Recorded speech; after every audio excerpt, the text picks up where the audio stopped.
В стране сегодня отмечают День российского предпринимательства. В Якутске в связи с этим прошли бесплатные тренинги. Слушатели смогли получить новые инструменты для развития своего бизнеса. А начинающие защитили проекты перед квалифицированными преподавателями. На тренингах побывал и наш корреспондент Евгения Андрусова.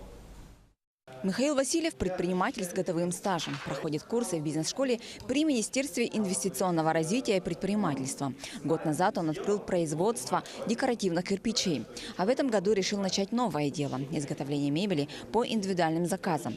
На бесплатных курсах «Азбука предпринимательства» его научили правильно писать бизнес-проект. Также в рамках празднования Дня предпринимательства бизнес-школа провела бесплатные курсы «Кондитер» и «Мини-салон красоты» для субъектов малого и среднего бизнеса.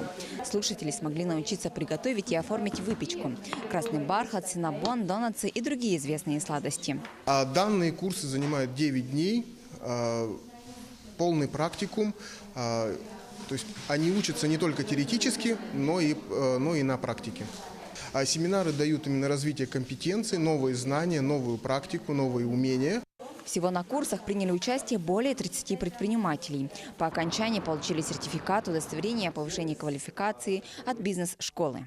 Сегодня от Министерства инвестразвития и предпринимательства, от бизнес-школы разрешите мне поздравить вас с этим замечательным праздником – Днем предпринимателя.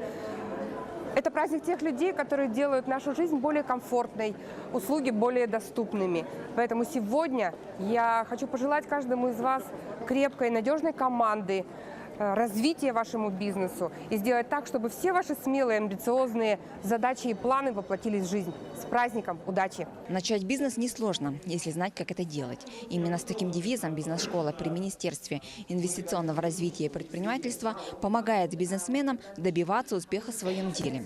Евгения Андросова, Арсен Степанов, Евгений Новгородов, Якутск.